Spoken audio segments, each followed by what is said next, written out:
आशा करता हूँ आप सब बहुत अच्छे होंगे। मेरा नाम है सिद्धांत अग्निहोत्री। स्टडी ग्लोस पे आपका बहुत बहुत स्वागत है। दोस्तों, ये खबर सामने आई है और मुझे बड़ी गुस्सा भी आई इस खबर को देख के। अभी तो जांच चल रही है, लेकिन जो मैं आपको बताता हूँ, आपको सिलसिलेवार से बताता हूँ। द्वारका में कपल रहता था, किराए की बिल्डिंग, 4 फ्लोर, इसमें 1 फ्लोर पे ये कपल रहता था, कौशिक बागची और पूर्णिमा बागची। कौशिक बागची जो कि 35 साल का है और पूर्णिमा बागची उसकी पत्नी जो कि 33 साल की है। पूनम दोनों ही पायलट थे। कौशिक जो है वो विस्तारा के लिए काम करता था और पूर्णिमा जो है वो इंडिगो के लिए काम करता था। तो अब हुआ क्या कि 10 साल की लड़की, छोटी बच्ची काम करती थी इनके साथ। बात करेंगे इसकी, लेकिन ये सब डार्क साइकोलॉजी का पार्ट है, तो डार्क साइकोलॉजी का कोर्स आप ज़रूर अवेल करें, आपको बहुत ज़्यादा फायदा होगा। नेक्स्ट क्लास जो है वो परसुएशन, माइंड गेम्स और साइकोलॉजिकल वॉरफेयर पे होगी, ठीक है। तो सारी रिकॉर्डेड क्लास भी आपको मिल जाएंगी। तो 10 साल की ये बच्ची जो है डोमेस्टिक वर्कर, ठीक है। वैसे आपको मैं बता दूं, भारत में दुनिया में सबसे ज्यादा बच्चे काम करते हैं, लगभग 31 मिलियन, 3 करोड़ के आसपास।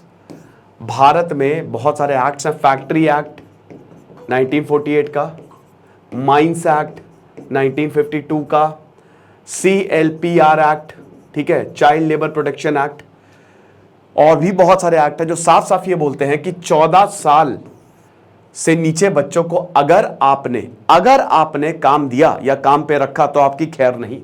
ये एक कॉग्निजेबल ऑफेंस है, आपको पता है, इसमें बेल भी नहीं। बहुत ही गंभीर ऑफेंस है, ये बहुत ही गंभीर अपराध है। राइट टू एजुकेशन है भाई यहां पे, कि 6 से 14 साल के बच्चों को आपको तो एजुकेशन देनी ही देनी है।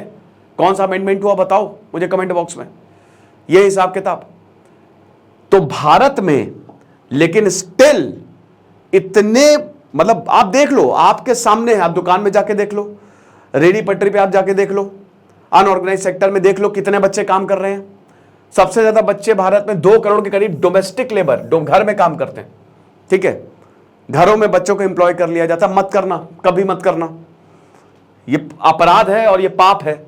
उसके बाद जो भट्टियां होती है ना, ब्रिक किल्न्स, वहां पे तमिलनाडु में तो सिल्क इंडस्ट्री 5 साल तक के बच्चों को एम्प्लॉय किया है। उनके पेरेंट्स को 2-2.5 लाख रुपए महीना दिया, बेच दिया उन्होंने अपने बच्चों को, और बच्चों को 2-3 रुपए के लिए 5 साल के बच्चे वहां पे काम कर रहे हैं, जो सिल्क इंडस्ट्री है। फिर उसके बाद fire industry, glass industry, carpet industry, ये हर जगह आपको बच्चे काम करते हुए दिख जाएंगे। डिस्पाइट कैलाश सत्यार्थी, मैंने जब उनकी किताब पढ़ी थी मैं बहुत रोया था, ठीक है, आज से 4-5 साल पहले। तो उन्होंने मतलब बच्चों को उन्होंने मतलब छुड़ाया है वहां से, बॉन्डेड लेबर से, और उनकी कहानी सुनिए आप।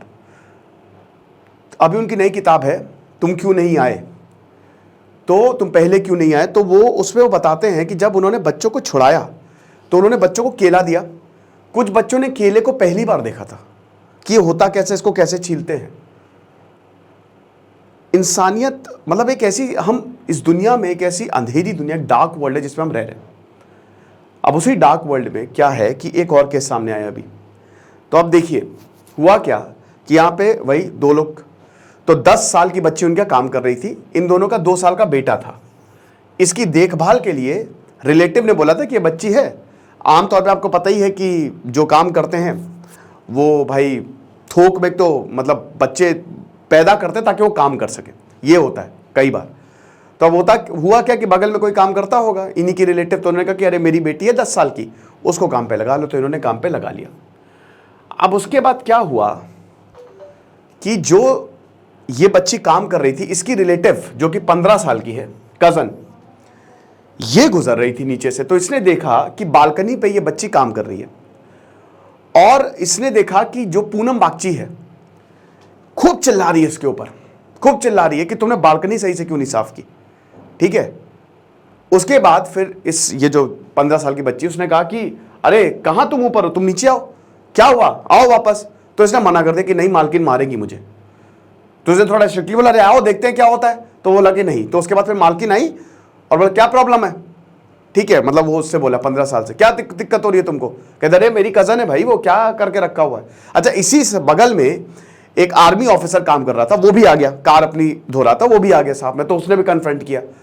तो फिर वो जो औरत है वो गुस्से में चली गई और बालकनी का दरवाजा क्लोज कर लिया कि बाहर में जाओ, समझ रहे हो, तुमको क्या लेना देना, हम चाहे उसको जैसे भी काम करवाएं।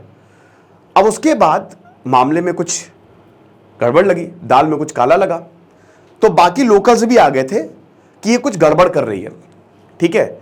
उसके बाद ये लोग गए घर के अंदर, दरवाजा खटखटाया, तो जो पूनम बागची थी वो पायलट थी इंडिगो में, तो निकलने वाली थी, काम के लिए निकलने वाली थी, उसने पूरी यूनिफॉर्म पहनी थी। जैसे ही दरवाजा खोला, ये बाहर निकली और इसने थोड़ा झगड़ा किया, बोला कि नहीं आने देंगे, और उसके बाद तब तक लोकल्स और आ गए थे, लोकल्स ने इसे पकड़ा, ठीक है। अब देखिए क्या हुआ, इससे पहले जब पकड़ा, बच्ची को निकाला, बच्ची को जब निकाला तो पुलिस भी आ गई, पुलिस को इन्फॉर्म कर दिया। जो देखिए क्या हुआ कि जो लड़की काम कर रही थी, उनके जो रिलेटिव थे, उन्होंने पुलिस को इन्फॉर्म कर दिया, वो भी काम ही करते थे, पुलिस आ गई। तो जब पुलिस ने बच्ची को निकाला तो बच्ची 20 दिन पहले कुछ ऐसे यहां पे प्रेस होती है ना, गरम गरम प्रेस, उस 10 साल की बच्ची के लिए यहां पे लगाई थी। ऐसा आरोप लगा इन कपल पे कि दोनों ने यहां पे प्रेस लगा दी, हालांकि घाव सूख गया था लेकिन वो क्लियर जलने के निशान थे, पूरी स्किन ऐसे उखड़ गई थी, ये पूरा हिस्सा पूरा सूज गया था, ये आंखें एकदम लाल थी, और क्लियरली ऐसा था कि बहुत मारा है इसको, बहुत टॉर्चर किया, ठीक है। इसीलिए ये लड़की डरी हुई है एकदम। तो अब क्या हुआ कि जब दरवाजा खोला तो पब्लिक ने घसीट लिया, पहले औरत को घसीटा और औरत की धुनाई कर दी कायदे से। तो औरत भी फिर हाथ जोड़ रही थी कि नहीं नहीं हमसे गलती हो गई, तो लात घूसे मुक्के खूब। उसके बाद आदमी जब आया अपनी पत्नी को बचाने के लिए, तो आदमी को धो दिया, आदमी को भी मारा पकड़ के, तो कूट दिया एक तरीके से दोनों को। अब उसके बाद क्या हुआ कि पुलिस आई, भाई देखिए आप ऐसे हाथ तो उठा नहीं सकते, तो पुलिस ने धारा 323 347 के तहत जो हाथ उठाया उसके तहत जो है वो मामला दर्ज कर लिया है। लेकिन पुलिस ने कपल्स के ऊपर देखिए क्या क्या धाराएं लगाई, मैं आपको बताना चाहता हूं। 323 324 342 370 और 75 जुवेनाइल जस्टिस एक्ट के तहत ये धाराएं जो है वो लगाई हैं, ठीक है ना। इसमें वही है कि जबरदस्ती किसी को नुकसान पहुंचाना, डेंजरस वेपन्स है ना, प्रेस, डेंजरस वेपन्स रखना, रॉन्गफुल कंफाइनमेंट, स्लेव बना के रखना, ठीक है ना, रॉन्गफुल कंफाइनमेंट, बाइंग और disposing of any person as a slave, ठीक है, तो गुलाम बना के रखना ये भी, और क्रुएलिटी टू चाइल्ड। तो इतनी धाराएं कपल पे लगाई गई, तो कपल तो गया, विस्तारा और इंडिगो ने इनको हटा दिया है, बोला कि हम बिल्कुल लॉ एजेंसीज के साथ हैं। तो ये कहानी है। मैं आपको एक बात बताना चाहता हूं, मेरा एक दोस्त है और उसका घर था, तो उसके पीछे एक मकान था, वो एक बहुत बड़े ऑफिसर का मकान था, शायद जज थे, पता नहीं कौन थे। और बाद में पता चला कि उनकी जो नौकरानी है, ठीक है, वो उनको प्रताड़ित करते हैं, मतलब इतना ज़्यादा टॉर्चर करते हैं, इतना ज़्यादा। ये एक हिडन रियलिटी है लोगों का। आपने मणिपुर में देखा ना कि लोगों का जो अंदर की सच्चाई है ना वो बाहर आती है। अब ये देखिए, समझिए, इतना पढ़ा लिखा परिवार, पूरा का पूरा पढ़ा लिखा परिवार, उसने ये काम किया। माता पिता कहाँ थे? 2 जुलाई को फ्यूनरल था, वहां पे अटेंड करने गए थे। तो ये परिवार जो है, जिसको अच्छे भली भांति पता है, ये ऐसा कर रहा है, एक छोटी सी 10 साल की बच्ची को मार रहा है, असॉल्ट कर रहा है। क्या हम इनसे उम्मीद करें? यही है, जो है सो है। तो पहली बात तो यह है कि बच्चों को तो एम्प्लॉय ही नहीं करना चाहिए, आपको खुद ही मना कर देना चाहिए। दूसरी बात यह कि अगर आप ऐसा कुछ भी देखें तो पुलिस को तुरंत इन्फॉर्म करें, तुरंत बताएं कि देखो इस तरीके की हालत जो है वो हो रही है। अब बड़ी बात यह कि पुलिस को यहाँ पे खुद भी देखना चाहिए। सब्जी मंडी में जाइए आप, कितने बच्चे जो है, कोई सब्जी बेच रहा है, कोई कबाड़ बेच रहा है, आप देखिए कितने साल के, ये हमारे सामने हो रहा है, बल्कि लॉ बना है। तो वेलकम टू इंडिया। बाकी आप हमारे डार्क साइकोलॉजी के कोर्स को जरूर अवेल करें, आपको बहुत ज़्यादा फायदा होगा। Thank you so much.